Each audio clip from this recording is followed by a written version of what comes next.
दोस्तों, माता लक्ष्मी कहती हैं, घर की यह 5 चीजें कभी दूसरों को नहीं देनी चाहिए। खासकर दिवाली के समय में तो यह चीजें भूल से भी दूसरों को नहीं देनी चाहिए। अक्सर महिलाएं अपनी पड़ोसन को अथवा रिश्तेदारों को अपनी यह चीजें दे देती हैं, लेकिन ऐसी गलती कभी नहीं करना चाहिए। इसके भयंकर अशुभ परिणाम प्राप्त होते हैं।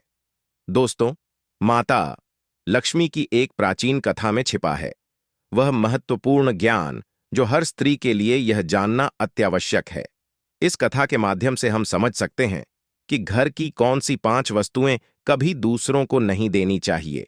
जो भी स्त्री यह चीजें दूसरों को दे देती है, मां लक्ष्मी उसके घर को छोड़कर चली जाती है। इसीलिए दोस्तों, आप इस कथा को पूरा जरूर सुने, क्योंकि आधा अधूरा ज्ञान घातक होता है। जो भी इस कथा को पूरा सुनता है, मां लक्ष्मी उसकी झोली खुशियों से भर देती है। तो चलिए, बिना देरी किए आपको वह प्राचीन कथा सुनाते हैं। दोस्तों, प्राचीन समय की बात है, जब मध्य देश में एक अत्यंत समृद्ध और शोभायमान नगरी थी। इस नगरी में चारों ओर सुख समृद्धि का वास था और यहाँ के निवासी सुखी और समृद्ध जीवन व्यतीत कर रहे थे। इस नगरी में सुलोचना नाम की एक स्त्री निवास करती थी। सुलोचना अपने पति वाचस्पति और सास ससुर के साथ एक बड़े सुसज्जित घर में रहती थी। वाचस्पति एक वैश्य था जो अपनी मेहनत और ईमानदारी से अपने परिवार का पालन पोषण करता था। उसकी अनाज की दुकान नगरी में प्रसिद्ध थी, जहां लोग अपनी जरूरत की चीजें खरीदने के लिए आते थे। वाचस्पति की कड़ी मेहनत और ईमानदारी के कारण उसकी दुकान खूब चलती थी। सुलोचना एक पतिव्रता नारी थी जो अपने पति और परिवार के प्रति अत्यंत समर्पित थी। उसके हृदय में धर्म और सत्य के प्रति गहरी आस्था थी और वह अपने कर्तव्यों का पाल पूरी निष्ठा के साथ करती थी। सुलोचना का स्वभाव अत्यंत दयालु था और वह सदैव दूसरों की सहायता के लिए तत्पर रहती थी। उसका दिन सूर्योदय से पहले ही प्रारंभ हो जाता था। सुलोचना सुबह जल्दी उठकर सबसे पहले अपने घर के आंगन को स्वच्छ करती थी। वह रोज आंगन में रंग बिरंगी रंगोली बनाती थी, जिससे पूरा घर एक दिव्य आभा से भर जाता था। इसके बाद वह पूरे घर की सफाई करती और फिर स्नान करके भगवान की पूजा अर्चना में लीन हो जाती थी। सुलोचना का विश्वास था कि पूजा के बिना कोई भी दिन शुभ नहीं होता, इसलिए वह प्रतिदिन तुलसी के पौधे को जल चढ़ाती और देवी देवताओं की आराधना करती। उसके पूजा स्थल पर सजीव का आभास होता था, जहां दीपक की ज्योति और धूप की सुगंध चारों ओर फैल जाती थी। सुलोचना के यह धार्मिक और कर्तव्य परायण गुण उसे अन्य महिलाओं से अलग बनाते थे। उसकी सास ससुर और पति वाचस्पति उससे अत्यधिक प्रसन्न रहते थे, क्योंकि सुलोचना न केवल गृह कार्य में निपुण थी, बल्कि वह सभी का ध्यान भी बड़े प्रेम और सम्मान के साथ रखती थी। सुलोचना के बारे में नगर के लोग कहते थे, यह स्त्री साक्षात मां लक्ष्मी का रूप है। वह अपने परिवार का कितना अच्छा ध्यान रखती है और दूसरों की सहायता में सदैव तत्पर रहती है। सुलोचना दान पुण्य करने में भी कभी पीछे नहीं रहती थी। उसके दरवाज से कोई भी याचक खाली हाथ नहीं लौटता था। सुलोचना का मानना था कि दूसरों की सहायता करने से ही सच्ची खुशी मिलती है। उसकी उदारता की चर्चा दूर दूर तक फैल चुकी थी और लोग उसके दयालु और परोपकारी स्वभाव की प्रशंसा करते नहीं थकते थे। सुलोचना अपने पड़ोसियों के साथ भी बहुत ही प्रेमपूर्ण व्यवहार करती थी। जो भी पड़ोसी किसी भी तरह की सहायता मांगता, सुलोचना बिना किसी हिचक के उसे दे देती थी, चाहे वह भोजन हो, वस्त्र हो या कोई अन्य आवश्यक वस्तु। सुलोचना सब कुछ खुले दिल से बांट देती थी। उसकी इस उदारता के कारण पड़ोसी भी उसका बहुत सम्मान करते थे और कहते थे, सुलोचना तो साक्षात देवी अन्नपूर्णा का अवतार है। सुलोचना का यह स्वभाव देखकर लोगों ने उसे बहुत सराहा, लेकिन उसने कभी इसका घमंड नहीं किया। वह सदैव विनम्रता और सम्मान के साथ सभी से बात करती थी। उसके भीतर कोई भी अहंकार का भाव नहीं था, बल्कि वह हर किसी को आदर और सम्मान देती थी। एक दिन सुलोचना का पति वाचस्पति, जो अनाज का व्यापारी था, थके हुए कदमों से घर लौटा। वाचस्पति ने देखा कि सुलोचना हमेशा की तरह मुस्कुराती हुई उसकी प्रतीक्षा कर रही थी। सुलोचना ने अपने पति को देखते ही कहा, हे नाथ, आप बहुत थके हुए लग रहे हैं। आज व्यापार में कुछ कठिनाई आई क्या? वाचस्पति ने एक थकी हुई मुस्कान के साथ उत्तर दिया, हाँ सुलोचना, आज का दिन कुछ कठिन रहा। व्यापार में उतनी सफलता नहीं मिली जितनी आशा थी। लेकिन तुम्हारा चेहरा देखकर सारी थकान दूर हो जाती है। सुलोचना ने प्यार से कहा, आप चिंता ना करें, सब कुछ ठीक हो जाएगा। भगवान पर भरोसा रखें। चलिए मैं आपके लिए भोजन लगाती हूं। वाचस्पति ने अपने मन की चिंता को छुपाते हुए कहा, सुलोचना, तुम हमेशा मुझे सहारा देती हो। तुम्हारे बिना मैं कुछ भी नहीं हूं। तुम्हारी सेवा, तुम्हारा समर्पण ही मुझे हर दिन आगे बढ़ने की शक्ति देता है। सुलोचना ने अपने पति की बात सुनकर मुस्कुराते हुए कहा, हे नाथ, यह मेरा धर्म है। मैं आपसे बहुत प्रेम करती हूं और आपकी सेवा करना ही मेरे जीवन का उद्देश्य है। आप ही मेरे लिए सब कुछ हैं। इस प्रकार से सुलोचना और उसका पति दोनों ही एक दूसरे के साथ प्रेम से रहते थे और एक दूसरे का ख्याल रखते थे। फिर एक दिन दोपहर के समय सुलोचना रसोई में काम कर रही थी। तभी उसकी पहली पड़ोसन वासंती, जो उसकी अच्छी मित्र भी थी, उसके घर आई। वासंती का चेहरा चिंतित और थका हुआ लग रहा था। जब उस पड़ोसन ने आवाज लगाई तो सुलोचना रसोई घर से चलकर बाहर आ गई तो उसने देखा कि उसकी पड़ोसन खड़ी हुई है। सुलोचना ने उसका स्वागत करते हुए उससे कहा, आओ वसंती बहन, आज कैसी हो? तुम्हारे चेहरे पर चिंता की रेखाएं क्यों हैं? कुछ परेशानी है क्या? सुलोचना की पड़ोसन वासंती ने थोड़ा संकोच करते हुए कहा, सुलोचना बहन, आज मेरे घर पर अचानक बहुत सारे मेहमान आ गए हैं। मुझे जल्दी जल्दी रोटियां बनानी हैं, लेकिन मेरे पास चकला, बेलन और तवा नहीं है क्या? तुम मुझे थोड़ी देर के लिए यह चीजें दे सकती हो? मैं काम खत्म होते ही लौटा दूंगी। सुलोचना ने उसकी चिंता भांपते हुए प्रेम से कहा, वासंती बहन, इसमें चिंता की क्या बात है? तुमने इतनी छोटी सी बात के लिए संकोच क्यों किया? यह लो, मैं अभी तुम्हारे लिए चकला, बेलन और तवा आती हूं। फिर सुलोचना अपने रसोई घर में जाने लगती है। कुछ समय बाद वह तवा और चकला बेलन लेकर वापस लौटकर आती है और उसे अपने पड़ोसन को दे देती है। चकला, बेलन और तवा पाकर वासंती की आंखों में आभार के आंसू छलक आए। उसने कहा, सुलोचना बहन, तुम हमेशा मेरी मदद करती हो। सच कहूं तो तुम्हारे बिना मैं क्या करती। भगवान तुम्हें सदा खुश रखे। सुलोचना ने मुस्कुराते हुए कहा, अरे बहन, तुम और मैं तो एक ही जैसे हैं। जब मैं तुम्हारी जगह होती तो तुम भी मेरी मदद करती। अब तुम चिंता मत करो और जाकर जल्दी से अपना काम खत्म करो। वासंती ने सुलोचना को धन्यवाद दिया और चकला, बेलन और तवा लेकर चली गई।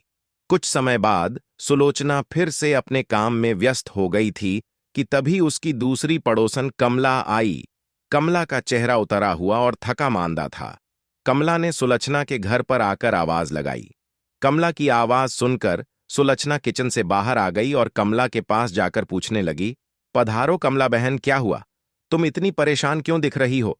अगर कोई परेशानी है तो मुझे बताओ, मैं जो कर सकती हूं जरूर करूंगी। कमला ने आंखों में आंसू भरते हुए कहा, सुलोचना बहन, मैं बहुत परेशान हूं। मेरे घर में बहुत गंदगी हो गई है और मेरे पास झाड़ू भी नहीं है। मैंने अपनी पुरानी झाड़ू फेंक दी थी, सोचकर कि नई ले आऊंगी, पर अब कोई नई झाड़ू नहीं मिल रही है।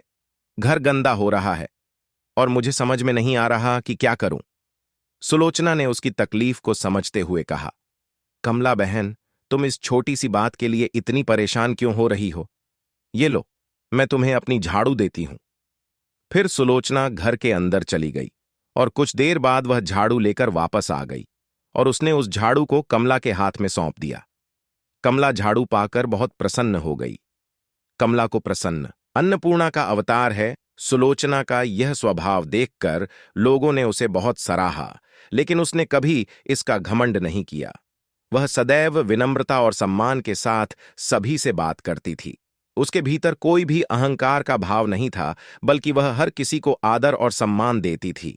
एक दिन सुलोचना का पति वाचस्पति, जो अनाज का व्यापारी था, थके हुए कदमों से घर लौटा। वाचस्पति ने देखा कि सुलोचना हमेशा की तरह मुस्कुराती हुई उसकी प्रतीक्षा कर रही थी। सुलोचना ने अपने पति को देखते ही कहा, हे नाथ, आप बहुत थके हुए लग रहे हैं। आज व्यापार में कुछ कठिनाई आई क्या?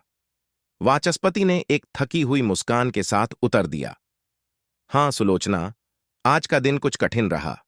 व्यापार में उतनी सफलता नहीं मिली जितनी आशा थी, लेकिन तुम्हारा चेहरा देखकर सारी थकान दूर हो जाती है। सुलोचना ने प्यार से कहा, आप चिंता ना करें, सब कुछ ठीक हो जाएगा। भगवान पर भरोसा रखें। चलिए मैं आपके लिए भोजन लगाती हूं। वाचस्पति ने अपने मन की चिंता को छुपाते हुए कहा, सुलोचना, तुम हमेशा मुझे सहारा देती हो। तुम्हारे बिना मैं कुछ भी नहीं हूं। तुम्हारी सेवा, तुम्हारा समर्पण ही मुझे हर दिन आगे बढ़ने की शक्ति देता है। सुलोचना ने अपने पति की बात सुनकर मुस्कुराते हुए कहा, हे नाथ, यह मेरा धर्म है। मैं आपसे बहुत प्रेम करती हूं और आपकी सेवा करना ही मेरे जीवन का उद्देश्य है। आप ही मेरे लिए सब कुछ हैं। इस प्रकार से सुलोचना और उसका पति दोनों ही एक दूसरे के साथ प्रेम से रहते थे और एक दूसरे का ख्याल रखते थे। फिर एक दिन दोपहर के समय सुलोचना रसोई में काम कर रही थी। तभी उसकी पहली पड़ोसन वासंती, जो उसकी अच्छी मित्र भी थी, उसके घर आई। वासंती का चेहरा चिंतित और थका हुआ लग रहा था। जब उस पड़ोसन ने आवाज लगाई तो सुलोचना रसोई घर से चलकर बाहर आ गई तो उसने देखा कि उसकी पड़ोसन खड़ी हुई है। सुलोचना ने उसका स्वागत करते हुए उससे कहा, आओ वसंती बहन, आज कैसी हो? तुम्हारे चेहरे पर चिंता की रेखाएं क्यों हैं? कुछ परेशानी है क्या? सुलोचना की पड़ोसन वासंती ने थोड़ा संकोच करते हुए कहा, सुलोचना बहन, आज मेरे घर पर अचानक बहुत सारे मेहमान आ गए हैं। मुझे जल्दी जल्दी रोटियां बनानी हैं, लेकिन मेरे पास चकला, बेलन और तवा नहीं है क्या? तुम मुझे थोड़ी देर के लिए यह चीजें दे सकती हो? मैं काम खत्म होते ही लौटा दूंगी। सुलोचना ने उसकी चिंता भांपते हुए प्रेम से कहा, वासंती बहन, इसमें चिंता की क्या बात है? तुमने इतनी छोटी सी बात के लिए संकोच क्यों किया? यह लो, मैं अभी तुम्हारे लिए चकला, बेलन और तवा आती हूं। फिर सुलोचना अपने रसोई घर में जाने लगती है। कुछ समय बाद वह तवा और चकला, बेलन लेकर वापस लौटकर आती है और उसे अपने पड़ोसन को दे देती है। चकला, बेलन और तवा पाकर वासंती की आंखों में आभार के आंसू छलक आए। उसने कहा, सुलोचना बहन, तुम हमेशा मेरी मदद करती हो। सच कहूं तो तुम्हारे बिना मैं क्या करती। भगवान तुम्हें सदा खुश रखे। सुलोचना ने मुस्कुराते हुए कहा, अरे बहन, तुम और मैं तो एक ही जैसे हैं। जब मैं तुम्हारी जगह होती तो तुम भी मेरी मदद करती। अब तुम चिंता मत करो और जाकर जल्दी से अपना काम खत्म करो। वासंती ने सुलोचना को धन्यवाद दिया और चकला, बेलन और तवा लेकर चली गई। कुछ समय बाद सुलोचना फिर से अपने काम में व्यस्त हो गई थी कि तभी उसकी दूसरी पड़ोसन कमला आई। कमला का चेहरा उतरा हुआ और थका मांदा था। कमला ने सुलोचना के घर पर आकर आवाज लगाई। कमला की आवाज सुनकर सुलोचना किचन से बाहर आ गई और कमला के पास जाकर पूछने लगी, पधारो कमला बहन, क्या हुआ? तुम इतनी परेशान क्यों दिख रही हो? अगर कोई परेशानी है तो मुझे बताओ, मैं जो कर सकती हूं जरूर करूंगी। कमला ने आंखों में आंसू भरते हुए कहा, सुलोचना बहन, मैं बहुत परेशान हूं। मेरे घर में बहुत गंदगी हो गई है और मेरे पास झाड़ू भी नहीं है। मैंने अपनी पुरानी झाड़ू फेंक दी थी, सोचकर कि नई ले आऊंगी, पर अब कोई नई झाड़ू नहीं मिल रही है। घर गंदा हो रहा है और मुझे समझ में नहीं आ रहा कि क्या करूं। सुलोचना ने उसकी तकलीफ को समझते हुए कहा, कमला बहन, तुम इस छोटी सी बात के लिए इतनी परेशान क्यों हो रही हो? ये लो, मैं तुम्हें अपनी झाड़ू देती हूं। फिर सुलोचना घर के अंदर चली गई और कुछ देर बाद वह झाड़ू लेकर वापस आ गई और उसने उस झाड़ू को कमला के हाथ में सौंप दिया। कमला झाड़ू पाकर बहुत प्रसन्न हो गई। कमला को प्रसन्न देखकर सुलोचना ने कहा, कमला बहन, अब तुम इस झाड़ू को ले जाओ और अपने घर की साफ सफाई करो। घर को हमेशा साफ और स्वच्छ रखना चाहिए।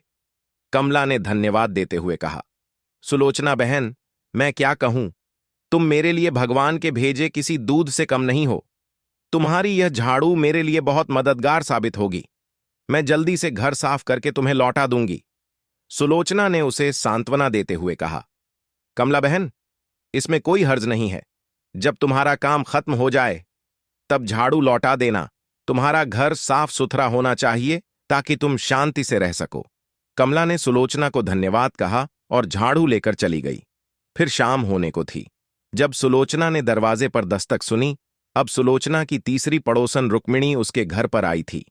नी का चेहरा उदास और चिंता में डूबा हुआ था। फिर सुलोचना भी चलकर रुक्मिणी के पास आ गई और बड़े ही प्रेम से उससे कहने लगी, रुक्मिणी बहन, आज तुम्हारा चेहरा इतना उदास क्यों है? अगर कुछ समस्या है तो मुझे बताओ, मैं जो कर सकती हूं जरूर करूंगी। रुक्मिणी ने थकी हुई आवाज में कहा, सुलोचना बहन, मेरी बेटी को देखने के लिए आज लड़के वाले आ रहे हैं, पर मेरी चिंता का कारण यह है कि मेरे पास उसे पहनाने के लिए अच्छे कपड़े और गहने नहीं हैं। हमारे पास जो भी थोड़ा बहुत था वह सब बीमारियों में खर्च हो गया। अब क्या करूं, यह समझ में नहीं आ रहा है। अगर तुम कुछ मदद कर सको तो मेरी बेटी के लिए कुछ गहने और एक साड़ी उधार दे दो। मैं वादा करती हूं, काम खत्म होते ही सब लौटा दूंगी। सुलोचना ने रुक्मिणी की तकलीफ समझी और उसकी आंखों में आंसू देखे। उसने अपने मन में सोचा, कितनी मजबूर है, यह अपनी बेटी के लिए कुछ भी नहीं कर पा रही है। फिर उसने प्रेम से कहा, रुक्मिणी बहन, चिंता मत करो। तुम्हारी बेटी मेरी छोटी बहन जैसी है। मैं उसे कैसे बिना साज सज्जा के छोड़ सकती हूं। यह लो, मैं तुम्हें मेरी सबसे अच्छी साड़ी और गहने देती हूं। इन्हें पहनकर वह किसी राजकुमारी से कम नहीं लगेगी। रुक्मिणी की आंखों में कृतज्ञता के आंसू छलक पड़े। उसने कहा, सुलोचना, तुमने मेरी बहुत बड़ी चिंता दूर कर दी। मैं कभी नहीं भूलूंगी कि तुमने मेरे लिए क्या किया है। भगवान तुम्हें सदा सुखी रखें। फिर सुलोचना घर के अंदर चली गई और कुछ समय बाद वह साड़ी और कुछ गहने लेकर लौट कर आ गई और उसने वह साड़ी और गहने अपनी पड़ोसन को दे दिए। सुलोचना ने उसे साढ़े देते हुए कहा, हे रुक्मिणी बहन, तुम्हारी बेटी का जीवन बसने वाला है। ये बहुत खुशी की बात है। अब तुम जल्दी से तैयारियां करो और इस बात की चिंता मत करो। ये साड़ी और गहने लो और अपनी बेटी को पहना दो और बाद में इसे लौटा देना। रुक्मिणी ने सुलोचना को धन्यवाद कहा और वह बड़ी ही प्रसन्न होकर साड़ी और गहने लेकर चली गई। अपनी सभी पड़ोसन की मदद करके सुलोचना को बड़ी प्रसन्नता हुई। फिर जैसे ही रात होने को आई, सुलोचना ने दरवाजे पर एक और दस्तक सुनी। उसकी चौथी पड़ोसन कुछ मांगने के लिए उसके घर पर आई थी। जब सुलोचना ने अपनी पसंद की आवाज सुनी तो वह चलकर उसके पास आ गई। वह उसकी पड़ोसन गौरी थी। उसके चेहरे पर चिंता और परेशानी के भाव थे। तब सुलोचना ने उससे कहा, गौरी बहन, आज तुम्हारे चेहरे पर इतनी चिंता क्यों है? अगर कुछ परेशानी है तो मुझे बताओ। मैं जो कर सकती हूं अवश्य करूंगी। गौरी ने दुखी स्वर में कहा, सुलोचना बहन, आज मेरे घर में बहुत परेशानी है। मेरा बच्चा बहुत भूखा है और मेरे पास उसे पिलाने के लिए दूध नहीं है।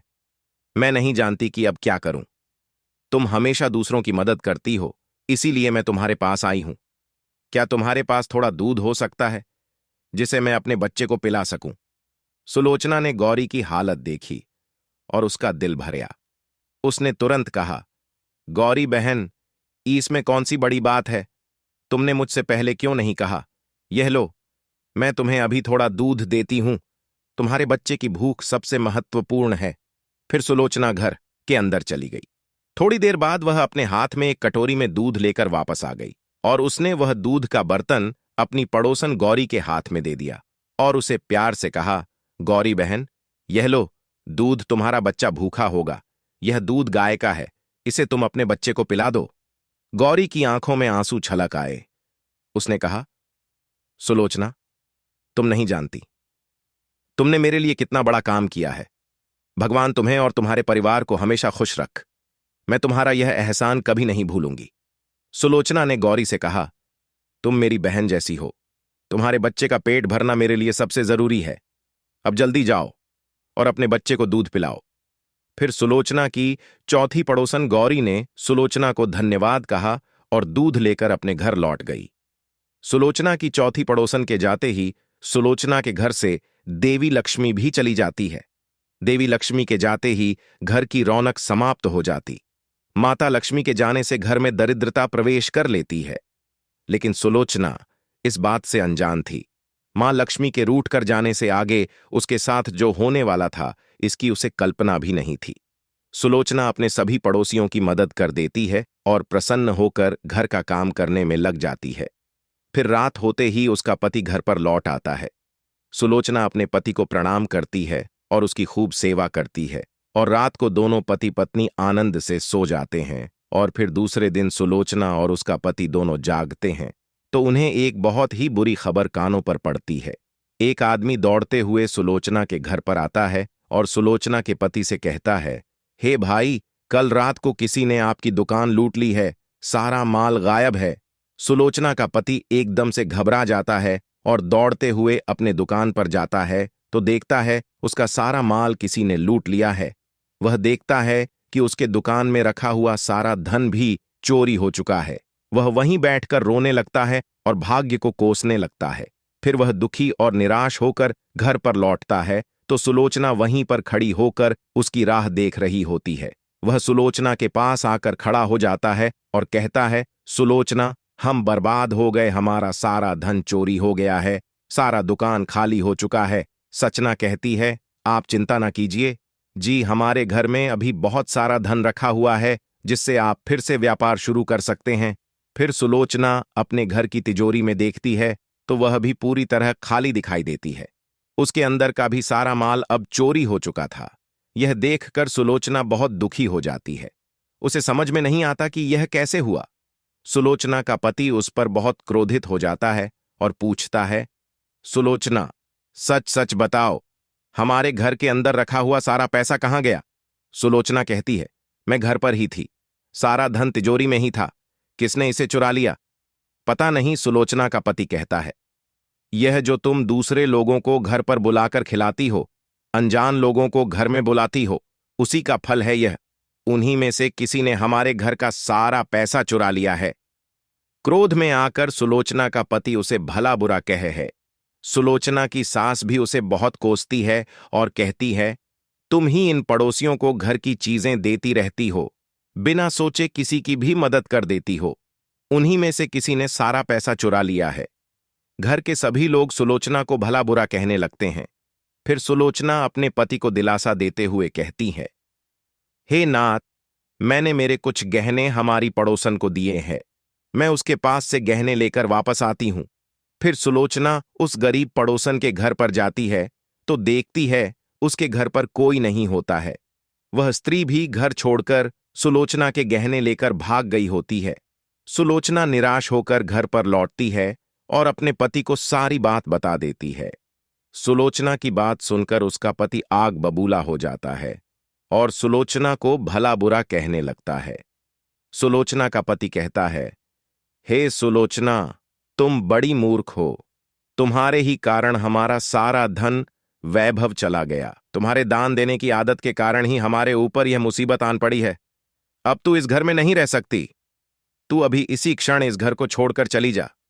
सुलोचना कहती है, हे नाथ, आपके सिवा मेरा इस दुनिया में कोई नहीं है, मैं आपको छोड़कर कहां जाऊं? सुलोचना का पति कहता है, तू कहीं पर भी जा, लेकिन अब इस घर में तू नहीं रह सकती। तेरे ही कारण मेरा सब कुछ बर्बाद हो गया है। तू इस घर में रहेगी तो बचा कुचा सब नष्ट हो जाएगा। सुलोचना अपने पति को हाथ जोड़कर विनती करने लगती है, हे स्वामी, ऐसा ना कहिए, मैंने कोई अपराध नहीं किया है, आपके बगैर मैं जीवित नहीं रह सकती। मुंह दासी को आप घर से मत निकालिए। लेकिन सुलोचना का पति उसकी एक नहीं सुनता है और उसे अपने घर से धक्के मारकर निकाल देता है और कहता है, अब तू इस घर से चली जा और लौट कर मत आना। चाहे तो किसी नदी में कूदकर अपनी जान दे दे, लेकिन अब तू इस घर में मेरे साथ नहीं रह सकती। फिर सुलोचना दुखी होकर रोते हुए अपने पति के घर को छोड़कर चली जाती है। थोड़ी ही दूर चलने के बाद उसे माता लक्ष्मी का एक मंदिर दिखाई देता है। चलते चलते सुलोचना माता लक्ष्मी के मंदिर में जाती है और मां लक्ष्मी के सामने बैठकर उनसे प्रार्थना करते हुए कहती हैं, हे मां, मैंने ऐसा कौन सा पाप किया है जो मेरी ऐसी दशा हुई है? हे मां लक्ष्मी, मैं तो नित्य आपकी पूजा करती थी, फिर भी आपने मेरा घर क्यों छोड़ा?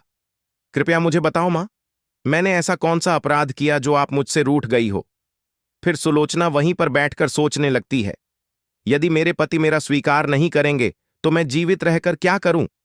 यदि मेरे ही कारण मेरे पति की दुर्दशा हुई है तो मुझे जीवित रहने का कोई अधिकार नहीं है।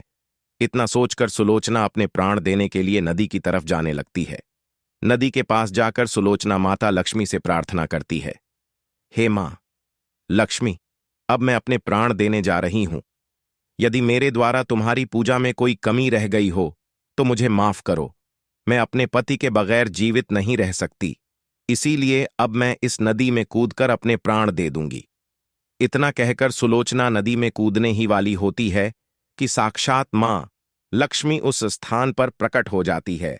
माता लक्ष्मी का वह स्वरूप अत्यंत दिव्य और तेजस्वी था।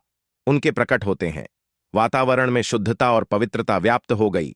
मां लक्ष्मी सुलोचना से कहती हैं, रुक जाओ सुलोचना, रुक जाओ। पुत्री, तुम यह क्या कर रही हो? सुलोचना आंखें खोलकर देखती है कि साक्षात मां लक्ष्मी उसके सामने खड़ी है। मां लक्ष्मी के दर्शन करके सुलोचना बहुत प्रसन्न हो जाती है और माँ को बारंबार नमस्कार करते हुए कहती है, हे माँ लक्ष्मी, मुझे क्षमा करो, मैं बहुत बड़ा पाप करने जा रही थी। देवी लक्ष्मी कहती है, हे सुलोचना, मनुष्य को स्वयं अपने प्राण नहीं लेने चाहिए, यह महापाप है। ईश्वर ने जो शरीर प्रदान किया है उसे ऐसे नष्ट नहीं करना चाहिए।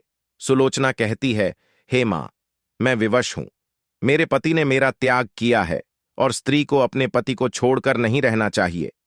मैं अपने पति को छोड़कर जीवित नहीं रह सकती, इसी कारण से अपने प्राण देने जा रही हूं। देवी लक्ष्मी कहती है, हे सुलोचना, मैं सब कुछ जानती हूं और यह भी जानती हूं कि तुम्हारे पति ने तुम्हारा त्याग क्यों किया है। यह सब तुम्हारी ही भूल के कारण हुआ है।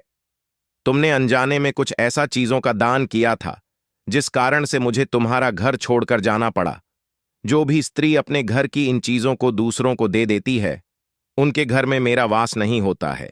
मैं उन वस्तुओं के साथ ही उनका घर छोड़कर चली जाती हूं। तब सुलोचना कहती है, हे मां, ऐसी वह कौन सी वस्तुएं हैं, कृपया आप मुझे बताइए। मैंने यह सुनकर सुलोचना बहुत प्रसन्न होती है और अपने पति के साथ घर पर लौट जाती है। मां लक्ष्मी की कृपा से सुलोचना के घर में फिर से सुख समृद्धि आती है और उसके बाद से सुलोचना ने अपने घर की यह 4 चीजें कभी दूसरों को नहीं दी। दोस्तों, आज के लिए बस इतना ही। वीडियो अच्छी लगी हो तो वीडियो को एक लाइक और हमारे चैनल वास्तु सफर को सब्सक्राइब जरूर करें। धन्यवाद।